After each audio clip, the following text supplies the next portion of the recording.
suasananya makin hangat. Saya masuk pakai jas, copot jasnya. Hangat betul di sini. Dan saya mendengarkan dari awal tadi ketika saya karena agak terlambat ketika Pak Haidar paparan, saya mendengarkan atau nih paruh keduanya. Tapi saya sambil mendengarkan sambil batin. Ini ketua PP Muhammadiyah ini pakar filsafat, sosiologi, politik, hukum. Dasar PP Muhammadiyah. Coba Bapak lihat rekaman ya, coba nanti diksinya diambil Pak. Itu kalau saya jamin yang mendengarkan di sini menikmati belum tentu paham.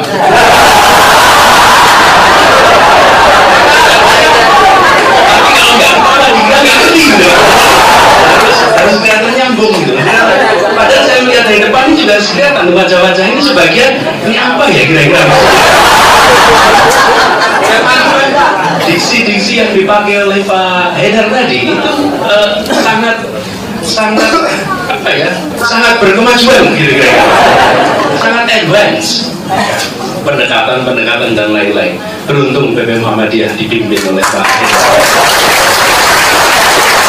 Nah, kenapa ini menjadi relevan dalam konteks berkemajuan? Bapak sekalian, banyak negara itu sekarang tidak lagi menyebut sebagai industrialized country, nggak mau lagi menyebut dengan advanced country. Mereka mau menyebutnya menjadi learning nation, negara pembelajar, a learning nation. Kenapa? Karena perubahan yang terjadi begitu. Nah itu yang dikatakan Muhammadiyah dengan berkemajuan. It's a learning society, bukan schooling ya, learning, terus-menerus melakukan pembelajaran tanpa kehilangan akal. Jadi itu catatan nanti Jakarta insya Allah Pak kita buat berkemajuan.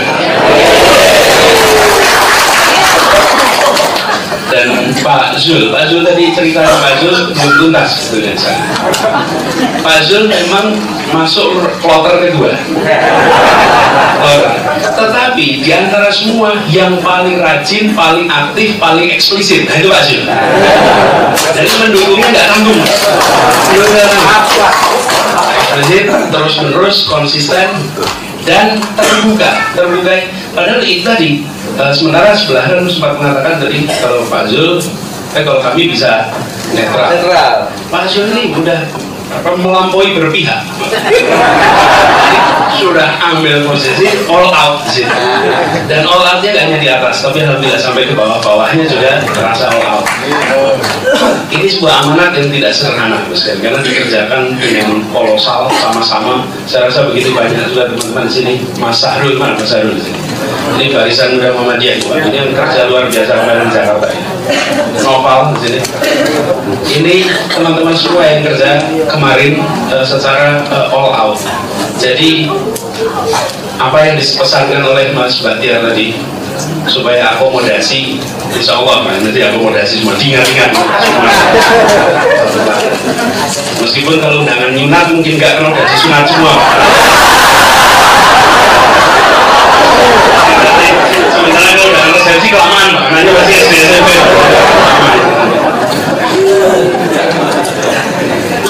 Tapi sekalian pesan-pesan yang disampaikan tadi saya catat. Saya memang bawa buku ini kemanapun saya pergi, saya selalu bawa buku ini untuk nyatet dan bisa ditambah, bisa diisi. Karena begitu banyak hal yang harus diingat dan diambil hikmah dari setiap interaksi yang terjadi.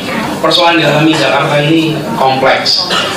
Dan yang disampaikan Pak Zul tadi, pada saat Pak Zul turun, saya sampaikan kepada Pak Zul datanya bagus sekali.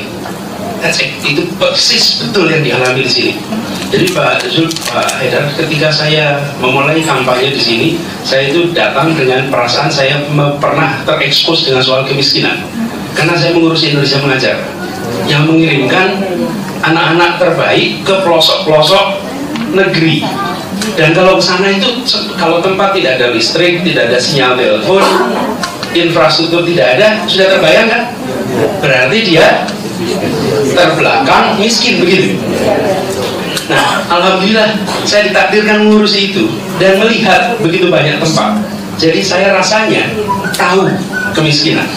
Lalu mulailah kampanye. Datanglah ke kampung-kampung di Jakarta. Dan ketika mulai mendatangi kampung-kampung di Jakarta, di sini Pak, saya seperti, dan saya katakan berkali-kali, rasanya seperti saya baru melihat kemiskinan, seperti orang yang belum pernah lihat kemiskinan. Karena kemiskinan yang ada di tempat ini adalah kemiskinan yang ekstrim. Tapi kita belum ke Jakarta, mereka sudah tinggal di Jakarta. Ini di Bukit Duri yang digusur dan sekarang dikembalikan, dan kita ketika kita kalah, kita putuskan kita tidak akan naik banding, kita akan bayar.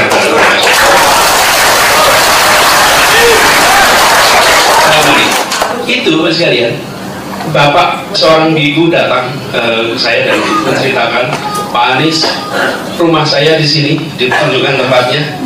Di sini tempat ayah saya dilahirkan tahun 34. Sekarang sudah hilang itu semua. Jadi Mas sekalian, itu kemiskinan luar biasa ekstrim. Ini yang tadi angka-angka disampaikan oleh Pak Zul tercermin dalam observasi saya, dan saya bisa jamin, kelas menengah Jakarta tidak pernah datang ke situ. Saya, kita semua, sebagian besar yang kalau disebut kelas menengah apa sih kriteria sederhananya? Kalau sakit nggak ke puskesmas, kalau punya anak mau sekolah nggak kirim ke SD pemerintah, SD Muhammadiyah. Tapi sudah lahir, kalau masih bergantung pada pemerintah berarti pra menengah gitu. Sudah butuhnya pemerintah untuk apa? KTP, SIM, dan lain-lain. Tapi sudah bisa hidup mandiri. Lalu sekalian, yang hidup mandiri Jakarta nggak lihat kenyataan ini. Dan kami, saya saja yang dengan teman-teman yang sudah bekerja tidak melihat kenyataan ini. Dan di Jakarta, menurut statistik 223 RW statusnya kumuh miskin. RW ya, RW. Dalam satu RW itu bisa 10 sampai 15 RT. Jadi kalau itu ada 15 RT kali 223, itu jumlah kumuh miskin. Jadi, terus sekalian, lokasi tempat kita berdiskusi ini jaraknya hanya 500 meter dari lokasi tempat konstitusi kita disusun, yang di situ tadi dibacakan. 500 gedung Pancasila situ, hanya 500 meter. Karena itu saya katakan di Jakarta kita berjanji menghadirkan keadilan sosial tahun itu. Tugas kita sekarang kita akan lakukan. Jadi, dan ini angkanya, kalau kita lihat angka yang berikutnya yang tidak kalah mencengangkan. Pak Zul, yang miskin di Jakarta di bawah 500.000 rupiah per bulan, 500.000 rupiah, persisnya 510.000 rupiah, itu jumlahnya 385.000 orang.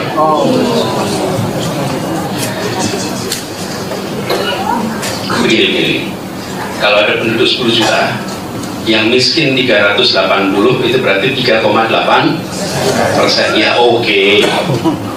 3,8%. Oke.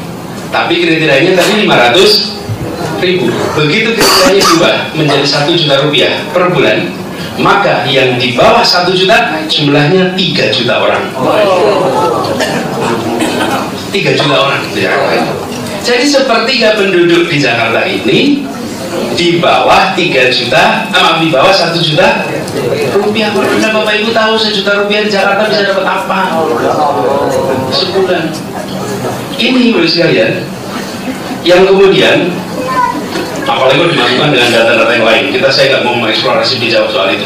Sekarang lebih banyak lalu what next dengan kenyataan kemiskinan yang seperti ini. Jadi 5 poin yang dikatakan oleh Pak Zul tadi tentang kemiskinan, kesenjangan itu di Jakarta nyata. Ditambah lagi Bapak Ibu sekalian, kalau mau tambah lebih ini, itu angka lulus SMA di Jakarta secara nasional, secara provinsi itu 68%, Pak. Jadi 32% anak itu tidak lulus. Tapi begitu Bapak Ibu masuk ke Jakarta Utara, angkanya 52. Yang lulus SMA 48 tidak pernah lulus. Jadi separuh lulus, separuh mau jadi office boy aja nggak bisa di Jakarta. Jakarta Utara, Jakarta Barat sama. Angka 68 itu karena kebantu Jakarta Timur dan Selatan yang 80-an%. Karena itu ketemu angka 60-an. Tapi kalau sebetulnya tingkat utara 52%, di barat 56%. Jadi separuh-separuh. Karena itu buat sekalian yang kita ingin serius bereskan. Pertama soal ini jangka pendek adalah lapangan pekerjaan. Lapangan pekerjaan. Dan lapangan pekerjaannya kita tidak membayangkan sekedar dari pemerintah membuat proyek. Kalau pemerintah berproyek itu kerja dari luar. Yang harus dibangun itu justru usaha kecil untuk tumbuh, karena tidak ada pasar sebesar Jakarta, Pak, untuk semua hal. Itu sebabnya kenapa Sudirman Tamrin dibuka untuk motor. Jadi apa yang terjadi di wilayah itu, sekalian, per hari bisa sampai 480.000 pesanan, Pak. Dan jadi yang ngantar pesanan pakai apa? Motor. Apa ada yang namanya itu GoFood, ada pesanan macam-macam. Itu semuanya industri rumahan kecil-kecil yang mereka membutuhkan akses lewat motor. Jadi sekalian, kita bukan soal semata-mata mereka bisa mendapatkan kue yang cukup, dan ini menggerakkan perekonomian. Sebagai contoh, sekalian, yang nanti kita akan lakukan. Kalau bikin seragam, kita nanti penjahit misalnya, penjahit itu dikumpulkan. Penjahit-penjahit kita ini ada, itu salah satu profesi yang kami temukan tiap kampung, penjahit. Kalau di komplek-komplek baju sobek, maka dia akan dilungsurkan, Pak. Tapi kalau di kampung, baju itu masih dijahit lagi, masih betul kan? Dibesarkan, dikecilkan, karena itu di tiap kampung pasti ada penjahit.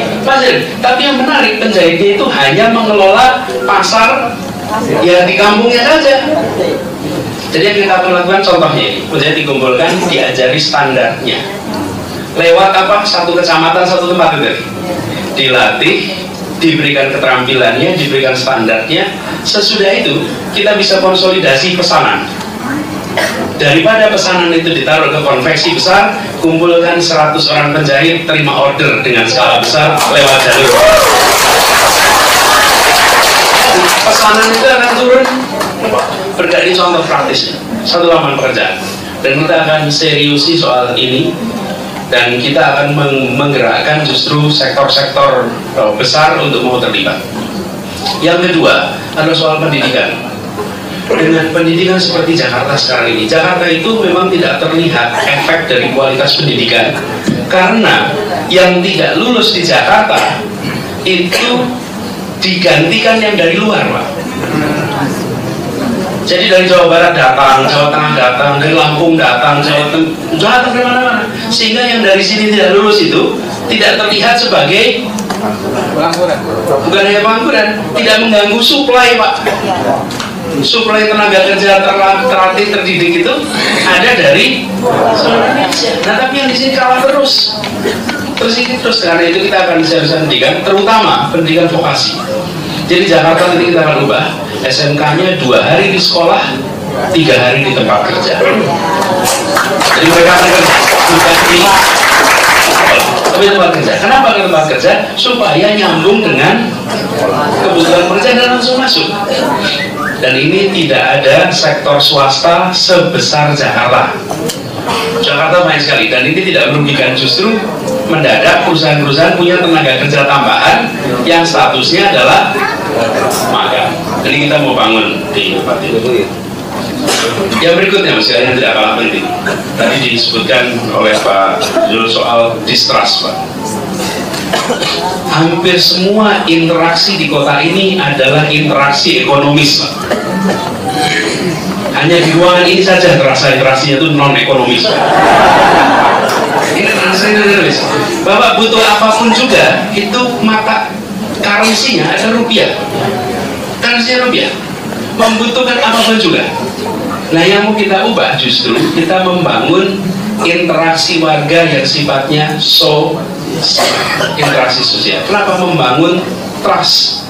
Karena tanpa interaksi tidak ada intimacy. Tanpa intimasi tidak ada mutual trust. Interaksi menghasilkan intimasi, menghasilkan trust. Nah, tapi karena warga tidak berinteraksi, maka trust itu turun, rendah. Yang ini yang mau kita bangun sama-sama. Dan bagaimana, Bu sekalian? Pertama, kita ingin membangun public transport. Public transport itu bukan semata-mata untuk memindah orang, tapi public transport itu tempat bertemunya segala strata sosial ekonomi rakyat. Bapak kalau kedatang, Bapak Ibu datang di kota-kota besar, maju naik MRT, itu di MRT itu ada yang bilioner, ada yang orang biasa. Hari ini di Jakarta ya ketemu, Pak. Yang makmur naiknya jelas mobilnya apa, yang kurang makmur jenis mobilnya juga kelihatan, Pak. Kan itu kalau di jalanan kelihatan, oh ini kreditnya sekian. Karena itu kalau di Jakarta kadang-kadang saya merasa mobil itu bukan sekedar alat transportasi, tapi alat unjuk prestasi. Karena dipasang gitu mobil. Motor juga beda. Ini Bu sekalian, yang kita ingin space ini dipakai untuk membangun interaksi. Jadi ruang-ruang ini, Pak, kemudian ruang terbuka, ruang itu didorong untuk maju. Dan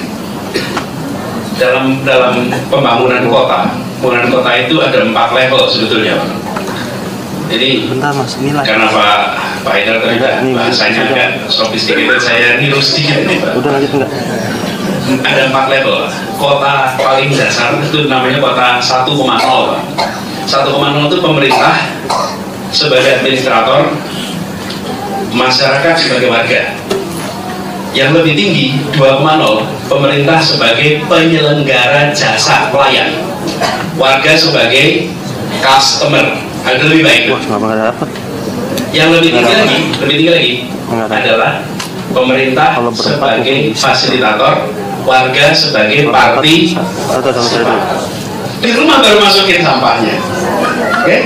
Ini namanya, bedanya, Pak. Yang satu, yang kita ini pemerintah sebagai yang membereskan semua urusan. Kalau yang di Jepang ini, yang keempat itu warganya diajak sebagai pelaku. Dan ini sebetulnya kita membutuhkan Muhammadiyah untuk membantu mengajak masuk ke dalam.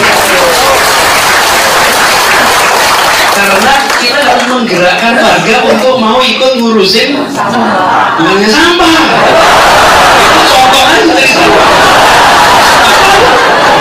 Ya urusan-urusan yang lain juga gitu. Kan tadi pesannya juga sama dari Pak Zulkifli, pesan harus dibantu, didukung, ya kan? Tapi kalau yang kita kerjakan selama ini begini, pokoknya saya bayar pajak, saya nyoblos, silakan Anda selesaikan semua urusan. Nah, sementara negeri yang modern, yang berkemajuan, ini lagi Muhammadiyah, yang berkemajuan harus justru mengajak warganya terlibat. Sebagai contoh, misalnya ini di Jakarta tadi, kebetulan tadi sore, Pak, tadi sore saya kumpulkan dengan Pak Peda, saya tanya berapa jumlah warga penyandang disabilitas di Jakarta. Ternyata jumlahnya itu sekitar 2 atau 3%, Pak, dari penduduk kita penyandang. Lalu saya tanya berapa mobil yang ada untuk membantu transportasi penyandang disabilitas. Ada sekitar 10-an. Bayangkan usia, yang penyandang disabilitas kalau 2% dari 10 juta berarti 200.000. Mobilnya 10. Ini kalau kota berarti kita harus membeli mobil lebih banyak lagi untuk mengangkut penyandang.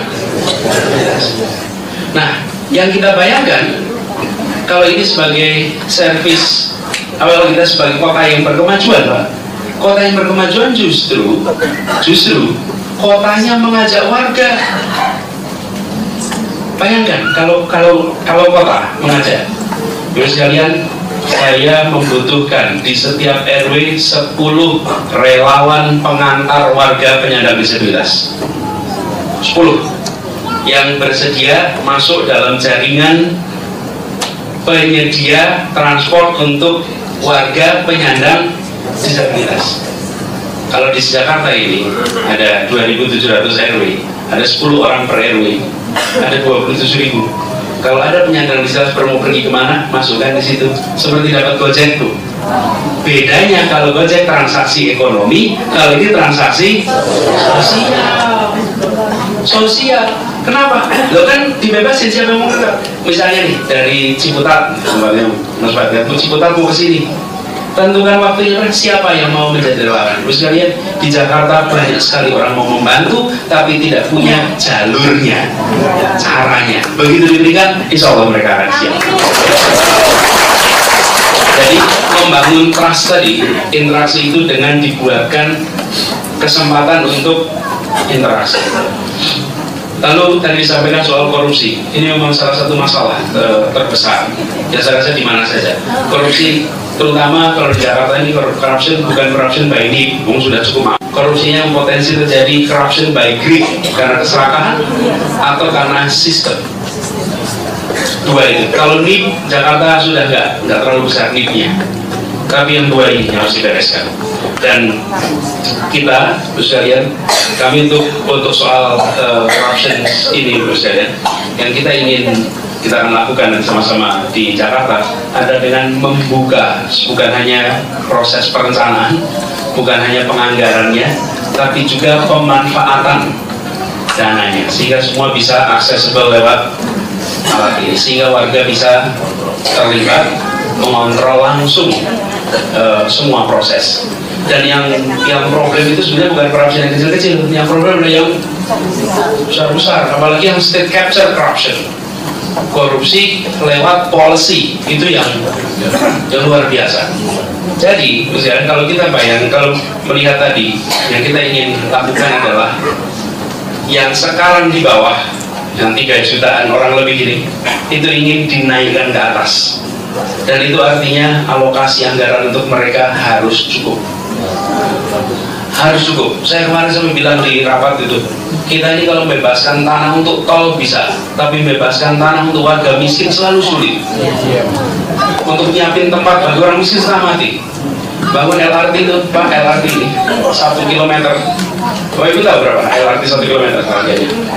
500 miliar. Takbir, Bu.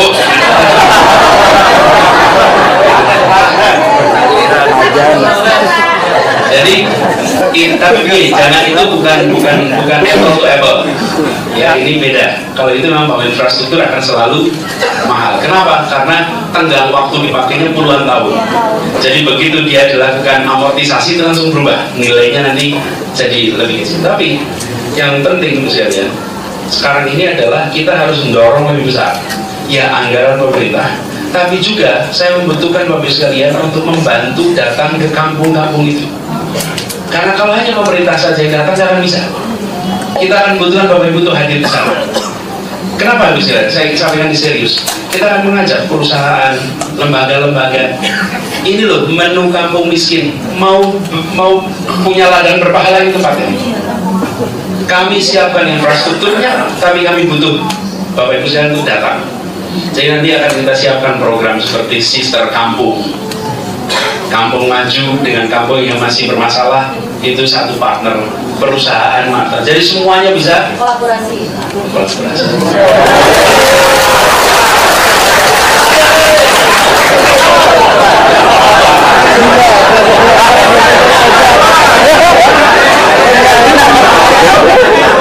Itu Aisyah berkemajuan. Rantingnya mana, Mbak? Selatan. Alhamdulillah. Kita satu kampung halaman loh gitu. Jadi kita mau lakukan kolaborasi. Jadi dan kita setiap kali ada orang menderita, lalu kita bilang salahnya datang ke Jakarta. Jadi siapa suruh? Jadi sekalian, kita itu tidak lagi rahim melihat masalah ini. Karena kita melihat penderitaan di Jakarta itu yang normal, salahnya ke Jakarta. Kalau ke Jakarta tempatnya itu kejam, tempat ini itu keras, tempat ini, persepsi itu harus diubah bahwa Jakarta itu adalah kota yang rahim, kota yang nyaman. Itu baru saya melampaui sederhana, tapi itu punya efek yang besar sekali. Jadi kalau kita melihat ada orang yang punya masalah, ini kita keterpanggilan untuk berbuat di Jakarta bisa lebih rendah daripada kalau kita lihat di daerah. Karena di sini pandangan sedikit itu kita harus ubah bahwa Jakarta itu bukan begitu. Bahkan pesan bahwa Jakarta itu keras, Jakarta itu kejam dan lain-lain itu harus kita ubah, harus diubah. Dan tapi juga kita dalam mengelola Jakarta benar-benar kita tidak akan kompromi atas pelanggaran-pelanggaran. Alexis gimana?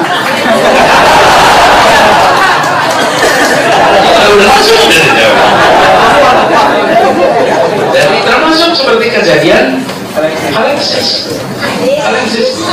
Jadi sekalian dengan dan saat ini kita sedang memonitor begitu banyak tempat. Begitu banyak tempat saya monitor. Jadi kalau di sini sih pastilah kenal Alexis juga cuma tahu-tahu gitu aja. Pastilah, kalau tidak ada ruangan sini lah ya. Itu ini mas sekalian, tempat-tempat seperti itu kita monitoring serius. Sekarang petugas-petugas kita sedang bekerja di tempat itu tiap malam, yang penting tiap malam pulang. Observasi kan gitu. Di mereka melakukan observasi, ngecek dan dititeni itu apa ya? Ditandai, dilengkapin buktinya, dikerjakan. Jadi saya sampaikan dulu, kan ada tanya, Pak, itu membuat industri gelisah. Siapapun yang melakukan pelanggaran silahkan gelisah dan tidak bisa tidur. Jadi bagi mereka yang taat, nggak usah gelisah, nggak usah gelisah sama sekali. Bahkan ada bilang, Pak, ini di belakangnya ada orang-orang besar. Ya, orang-orang itu besar ketika dia melakukan hal-hal besar. Tapi ketika dia melakukan pelanggaran, apalagi amoral, maka dia sangat kerdil di depan kita. Nggak ada urusannya dengan itu. Dan ini di Jakarta ini, kalau soal akhlak, soal karakter ini tidak kita bereskan serius, agak repot. Ini bukan soal 1-2 tempat saja. Ini adalah pandangan umum bahwa Jakarta itu harus menjadi kota di mana di sini kita bisa percaya pada lingkungan. Ekosistemnya itu harus ekosistem yang kita bisa percayai, bukan sebaliknya. Jadi kita akan tegas, dan ini Ibu Aisyah dari awal dulu sudah pesan, ya, pesan bahwa harus tegas Pak terhadap prostitusi. Siap, kita akan tegas untuk urusan itu. Dan kita juga merasa yakin bahwa rencana kita adalah membangun Jakarta ini untuk semuanya. Tadi dipesankan, bangun untuk semuanya. Pak Zul tadi pesan memberikan contoh kemarin ke Pura. Pak, itu di Pura itu menarik Pak. Jadi satu saya ketemu dengan warga Hindu, itu aspirasi warga Hindu, ditanya apa aspirasinya? Aspirasi begini, nomor 1, anak-anak kami nggak bisa dapat pelajaran agama Pak. Kenapa? Karena sekolahnya tidak ada guru agama Hindu. Nah ini kan sama seperti umat Islam alami di Jerman. Mereka nggak bisa mendapatkan pendidikan agama Islam karena nggak ada guru. Sama. Lalu yang kita akan kerjakan adalah dikerjakan hari Sabtu dan Minggu, mereka dikumpulkan di sebuah tempat lalu mereka mendapatkan pendidikan agama untuk mereka. Dan tadi siang sudah langsung diputuskan Sabtu Minggu kita anggarkan untuk mereka mendapatkan pendidikan agama ini di tempat. Jadi Sabtu Minggu mereka dapat. Lalu yang menarik lagi mereka sampaikan, Pak, kami ini diberi oleh dinas taman pemakaman, itu diberi tanah 2 hektar untuk pemakaman Pak. Terus mereka bilang, tapi begini Pak, bagi kami agak repot Pak, karena kalau umat Hindu itu tidak dikubur Pak, tapi dibakar. Jadi solusi yang kita berikan tanah itu buat mereka membingungkan. Saya juga mikir piye ya kan. Yang dibutuhkan itu adalah alat kremasi, tapi diberinya tanah 2 hektar. Kan pusing mereka, dan mereka tidak punya alat kremasi. Alhamdulillah Senin kemarin dipastikan mereka dapat alat kremasi. Nah, ya, ini kan kewajiban yang hidup pada yang meninggal, dan mereka berkerepotan untuk melakukan yang menjadi bagian dari keyakinan mereka. Dan sekarang kita kirimkan pesan pada semuanya bahwa saat kita semua berjuang dan kita ditakdirkan untuk menang, maka kita menjadi pembawa suasana aman nyaman. Kita harus buktikan, dan kita melakukan ini kenapa? Taat pada perintah konstitusi. Termasuk sekalian, ketika kita mengatakan tadi sampai garis besar ini yang membedakan Indonesia daripada tempat lain, ada yang namanya ketuhanan yang Maha Esa, dan itu adalah rumusannya sebetulnya dari mulai piagam. Sampai sekarang itu kalimat ini, tuh ketuhanan yang Maha Esa ini yang seringkali kalau kita melihat demokrasi, biasanya jadi ada literatur demokrasi, itu menarik sekali Pak. Literatur demokrasi itu istilahnya twin tolerance.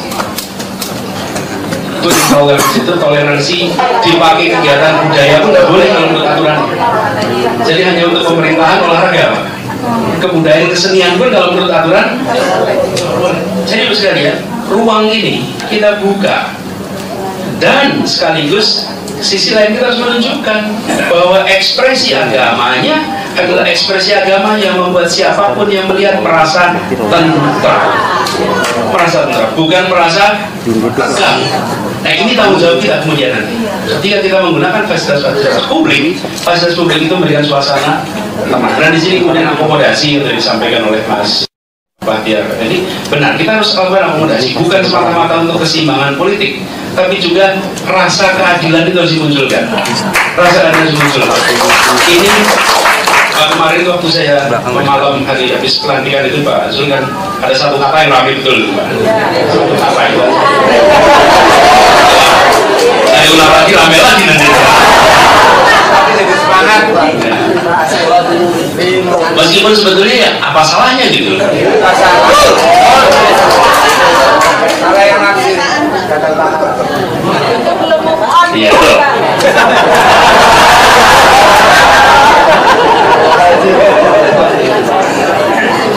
Ada yang mengatakan gini Pak, kalau kaki kita luka, ada luka di kaki itu, lalu jalan ke pantai dan kena air laut, itu perih bukan sembuh Pak.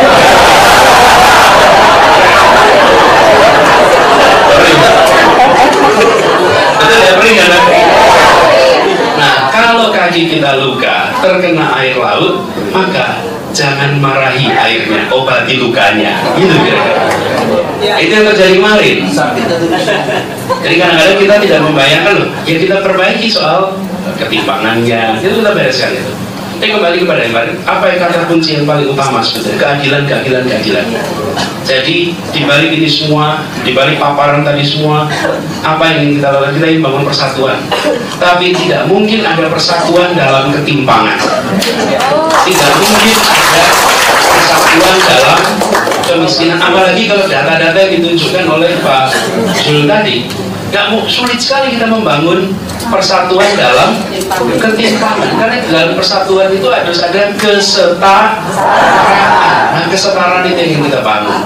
Jadi sekalian, ini saya beri catatan di ujung, ini bukan pekerjaan 1-2 tahun. Ini pekerjaan panjang. Tetapi fondasinya bisa kita bangun di tahun-tahun ke depan. Fondasinya. Dari situ nanti kita teruskan. Tapi harus kita lakukan. Dan kami ingin seriusi, karena itu saya berharap dari teman-teman di Muhammadiyah ikut nanti terlibat. Ikut terlibat. Apalagi yang lain. Siap ya? Tapi siapnya jangan di ruangan ini aja loh. Itu yang penting adalah siap nanti di lapangannya. Lapangan lebih siap. Ya. Jadi fatabil khairat Pak. Ini Mas sekalian, kalau kita bisa lakukan. Sebagai contoh, kita ingin di kampung-kampung kebiasaan belajar itu muncul kembali. Tapi kebiasaan belajar itu nggak muncul pakai pergub. Kebiasaan itu lewat proses pembiasaan. Jadi pergubnya bisa bilang, jam 6 sampai jam 9 malam adalah jam belajar. Bisa, satu tekenan jadi. Tapi jadi di tiap lapangan, di tiap-tiap kampung, pakai apa? Ya perlu ribuan relawan datang ke kampung-kampung dan menjadi pendamping adik-adik kita di tiap kampung. Mahasiswa-mahasiswa, ayo diundang turun. Yang masih muda punya waktu, boleh, ayo ikut. Ibu-ibu bapak yang lebih senior, ayo turun. Jadi di kampung-kampung itu datang, kalau tidak ada itu tidak berubah. Tidak berubah, kita perlu lebih banyak orang mau bekerja. Jadi nanti kolaborasi. Jadi Bapak sekalian, mudah-mudahan Bapak sekalian, ikhtiar ini semua kita bisa dilaksanakan dengan baik. Dan kita mengharapkan Bapak sekalian, doakan agar kita bisa istiqomah. Karena sebagian dari yang kita kerjakan bisa langsung dikerjakan, sebagian belum. Tadi kami di demo Pak, oleh buruh Pak. Dicabut pula mandatnya tadi. Kenapa? Karena kita menetapkan UMP yang berbeda dengan harapan buruh. Kami punya komitmen untuk meningkatkan terus. Tapi kami sampaikan semua itu. Jadi mumpung di sini saya sampaikan supaya Bapak Ibu tahu. Jadi ada 15 komponen yang dipakai untuk menentukan UMP. Dan kita sudah melihat bahwa KHL kita itu nilainya 3,1 kalau tidak salah. Kemudian UMP kita 3,64 sudah. Jadi sudah di atas. Tapi kita sampaikan bahwa kami akan tunaikan semua janji itu. Tapi jangan semuanya harus tunai di bulan pertama. Nah, kalau semuanya tunai bulan pertama, gimana kita kerjanya? Kami baru dilantik tanggal 16 Oktober, tanggal 30 Oktober adalah deadline untuk menetapkan UMP. Dalam waktu 2 minggu, tidak mungkin kita mengerjakan itu semua sekarang. Karena kita harus menyiapkan instrumen-instrumen lain untuk bisa kita menetapkan UMP yang lebih